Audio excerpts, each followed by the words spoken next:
My name is Gerard Musembe. I work for Envirofit Kenya Limited.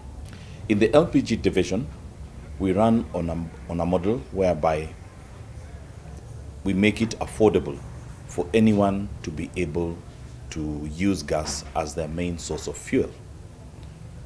The key reason why LPG usage in Kenya has not been as fast as other countries has been that the initial cost of procuring these items, purchasing the cylinder, purchasing the cooker, and the other associated equipments, this cost has been quite high.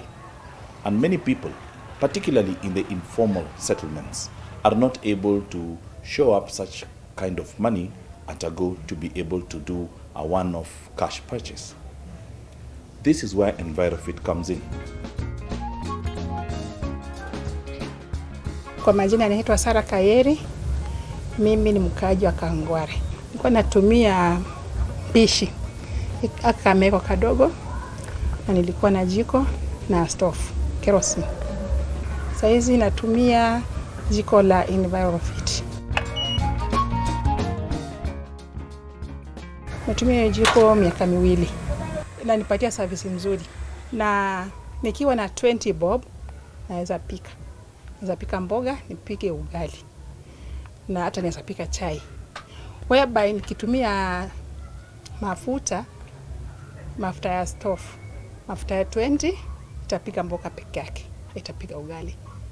This is one of the things that has made us quite popular in the informal settlements because of the kidogo economy.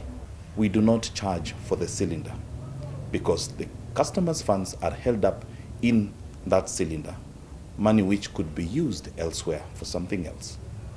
We therefore provide a customer with a cylinder full of gas, and we enable them to buy gas according to their means.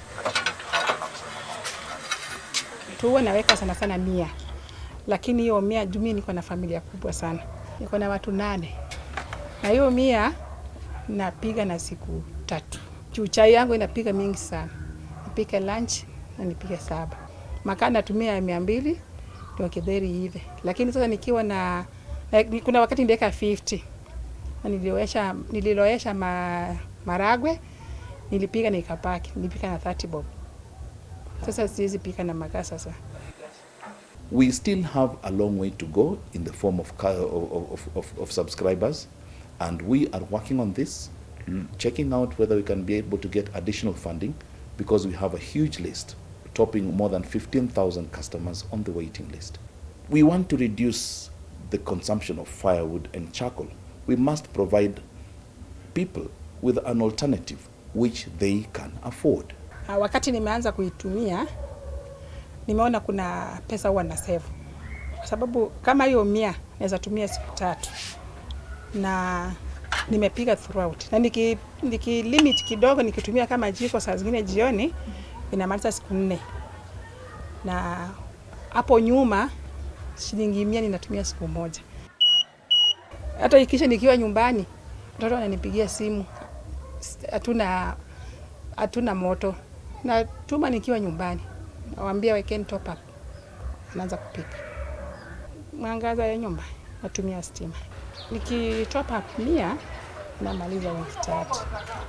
Kama kunaweza kuwa na sola ama jiko lingine, pia naweza ongezea kwa niko nayo, lakini iwe natumia mwangaza. Kenya has grown so fast when it comes to consumption of solar energy, usage of clean cook stoves. Yeah, people are willing to invest in this. And this is promoting self-reliance in so many parts of it. People selling solar batteries, solar panels, people installing solar, So the future is really great for us, so long as we get the right policies done at the right time. Our biggest challenge right now is taxes. 14% increase of VAT on the cooker. There is VAT on the cook stoves.